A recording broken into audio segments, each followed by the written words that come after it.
વડોદરા શહેરને hoardings free બનાવવાનો ઠરાવ સામાન્ય સભામાં કર્યા બાદ આગામી તહેવારોમાં હોર્ડિંગ્સ લગાવવાની મંજૂરી આપવા માટેનો નિર્ણય લઈ ભાજપે યુ-ટર્ન માર્યો છે. કેમ કે ગણેશ મંડળોના આયોજકો દ્વારા આ મુદ્દાને લઈને વિરોધ કરવાની તૈયારી દર્શાવી હતી. વડોદરા શહેરમાં ઐતિહાસિક ઇમારતો, સર્કલોની આસપાસ તેમજ 4 રસ્તાઓ નજીક હોર્ડિંગ્સ નહીં લગાવવાનો આદેશ હાઈકોર્ટે કર્યો હતો. તેમ છતાં બારેમાસ અહીં ગેરકાયદેસર હોર્ડિંગ્સ લાગી જતા હતા. તંત્ર દ્વારા કોઈ કાર્યવાહી થતી ન હતી. આ હોર્ડિંગ્સના કારણે લોકોને તકલીફો પડતી હતી. કાર્યક્રમ પૂર્ણ થયા બાદ પણ ઘણા દિવસો સુધી આ હોર્ડિંગ્સ દૂર થતા ન હતા. શહેર હોર્ડિંગ્સના જંગલમાં ફેરવાઈ જતા ગત બજેટમાં શહેરને હોર્ડિંગ્સ ફ્રી કરવાનો નિર્ણય લેવાયો હતો, જે અંગેની દરખાસ્ત સ્થાયી સમિતિ બાદ સામાન્ય સભાએ પણ મંજૂર કરી હતી.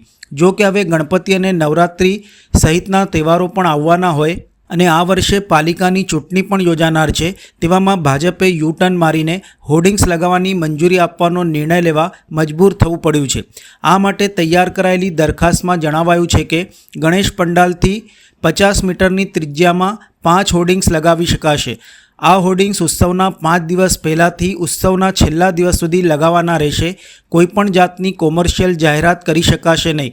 ઐતિહાસિક કે સરકારી ઇમારતોને ટ્રાફિક જંકશનોની આસપાસ હોર્ડિંગ્સ લગાડાશે નહીં, તેવો પણ ઉલ્લેખ કરવામાં આવ્યો છે. આ સંદર્ભે સ્થાયી સમિતિના અધ્યક્ષ ડૉક્ટર શીતલ મિસ્ત્રીએ જણાવ્યું હતું. વડોદરા શહેર કલાનગરી તરીકે, સાંસ્કૃતિક પાટનગર તરીકે આખા ગુજરાતભરમાં પ્રખ્યાત છે.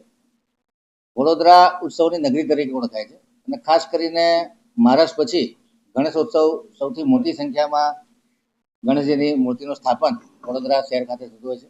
દર વર્ષે ગણપતિની સવારી, ગણપતિના પંડાલમાં નાના બાળકો, વડીલો, યુવાનો આ તહેવારને ખૂબ ઉત્સાહથી અને શ્રદ્ધાથી મનાવતા હોય છે. સાથે સાથે ગણેશ વિસર્જનનો પણ એક અનેરો મહિમા વડોદરામાં રહેલો છે.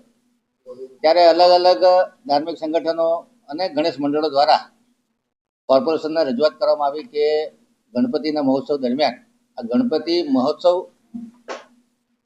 માટે જે સ્પોન્સરશિપ કરવાની હોય છે એના માટે હોર્ડિંગ લગાડવાની પરમિશન આપવામાં આવે.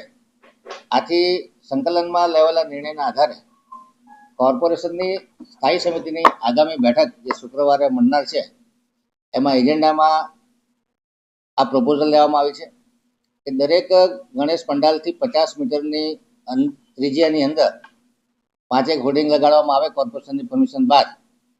કોઈ પણ હોર્ડિંગ સરકારી, અર્ધ સરકારી કે બીએમસીની મિલકત પર લગાડવા નહીં. સાથે સાથે ઐતિહાસિક ઇમારત, વોટર બોડી, 4 રસ્તા અને સર્કલ પર પણ હોર્ડિંગ લગાડવા નહીં, જેથી કરીને વડોદરાની સુંદરતામાં ઘટાડો ન થાય. ફક્ત ધાર્મિક સંગઠનોની લાગણીને માન આપી અને એમને તહેવારમાં અનુકૂળતા રહે એ માટે આ દરખાસ્ત સ્થાયી સમિતિમાં ચડાવી અને આગામી સામાન્ય સભામાં પણ ચડાવવામાં આવશે. જે હોર્ડિંગ ફ્રી સિટીની દરખાસ્ત બજેટમાં સ્ટેન્ડિંગ અને સામાન્ય સભામાં મંજૂર કરી હતી, જેનાથી વડોદરા શહેર સુંદર અને સુઘડ બન્યું, જેનાથી વડોદરા શહેરના નાગરિકોની સલામતી અને સુરક્ષામાં વધારો થયો.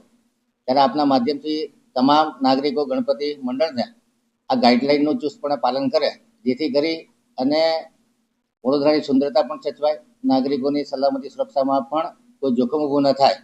અને સાથે સાથે જે ધાર્મિક સંગઠનો દ્વારા પોતાના ગણપતિની એડવર્ટાઇઝ કરવી હોય કે ભાઈ આ જગ્યાએ ગણપતિ પંડાલ છે અને એમને નાની મોટી સૌજન્યની એડવર્ટાઇઝ મળતી હોય એ પણ મળતી રહે, જેનાથી એમના ખર્ચમાં પણ રાહત મળે.